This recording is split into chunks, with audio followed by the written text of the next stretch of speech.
Hello दोस्तों, welcome my YouTube channel. भगवान गौतम बुद्ध ने इन जगहों पर चुप रहने का दी है सलाह।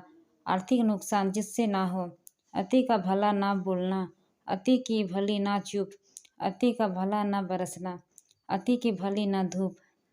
अर्थात ज़रूरत से ज़्यादा ना बोलना या चुप रहना दोनों ही अच्छी बात नहीं है। जैसे ज़रूरत से ज़्यादा बारिश हो जाए या फिर धूप, दोनों ही दिक्कत देती है। उसी तरह अनावश्यक बोलने से काफ़ी नुकसान होता है। अगर आपको कहीं चुप रहने से आर्थिक लाभ हो रहा हो तो वहाँ चुप रहने से कोई समस्या नहीं होती। आइए जानते हैं ऐसे 10 मौके जहाँ चुप रहने से लाभ और बोलने से होता है नुकसान। तो चलिए जानते हैं। पहला है बिना तथ्य के ना बोले। अगर आपके पास कोई तथ्य नहीं है तो वहाँ चुप रहने में ही आपका भलाई है। चुप बैठने से दिमाग में कोई कोशिका का निर्माण नहीं होता है और इससे ज्ञान की वृद्धि होती है। बोलने में भलाई वही है जहाँ आपको किसी चीज़ के बारे में पूछा जा रहा हो। दूसरा है शब्दों से ना पहुँचे ठेस। अगर आपके शब्द किसी को मानसिक ठेस पहुँचाता है तो वहाँ चुप हो जाना उचित है। कमज़ोर व्यक्ति के बारे में कुछ भी बोलकर आप महान नहीं बन सकते। महान आप किसी का कमज़ोर का साथ देने में बनेंगे। तीसरा, पवित्र वस्तुओं का न करें अपमान। कोई वस्तु आपके लिए अपवित्र है और वही वस्तु दूसरों के लिए पवित्र है तो वहाँ आपका चुप रहना उचित है। अनादर हमें किसी भी चीज़ का नहीं करना चाहिए, चाहे वह किसी इंसान को लेकर हो या फिर किसी धर्म को लेकर। अपमान करने से आप महान नहीं बन सकते हैं। चौथा है क्रोध में रहे चुप। चुप रहना आदर या सम्मान देने की निशानी होती है। इससे ना कोई छोटा होता है ना कोई बड़ा होता है। अगर आपको क्रोध आ रहा है तो आप या तो वहाँ से किसी का अनादर किए बिना चले जाए या फिर चुप रहे। क्रोध करने से आपके रिश्ते खराब होंगे।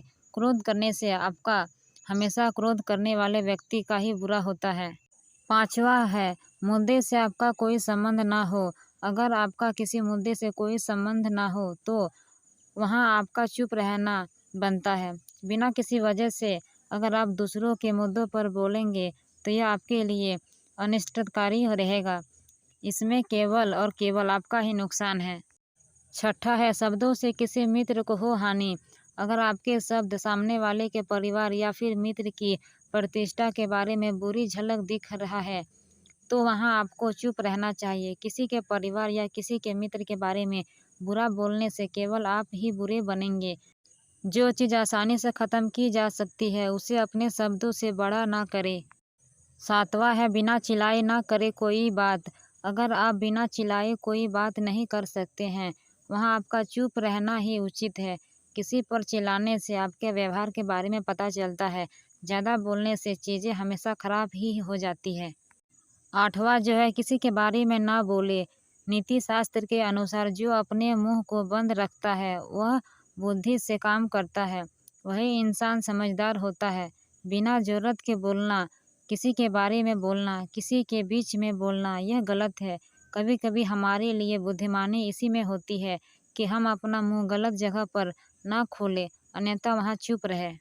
9 शब्दों से आपके दोस्तों को ना हो हानि। कभी कभी दोस्तों के साथ जब हम मजाक करते हैं तो ध्यान रहे कि आपके शब्दों से किसी का अनादर ना हो।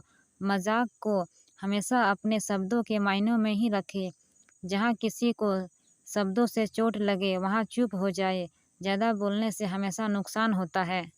आखिरी में बचा है 10वां, किसी और की प्रतिष्ठा को न पहुँचाए हानि। यदि आपके शब्दों से किसी और की प्रतिष्ठा को ठेस पहुँच रही है तो वहाँ आपको चुप हो जाना चाहिए। जब कोई व्यक्ति आपके सामने नहीं है तो आप उस व्यक्ति के बारे में बुरे शब्द किसी तीसरे व्यक्ति के सामने ना बोलें। इससे आपका स्वभाव के बारे में पता चलता है।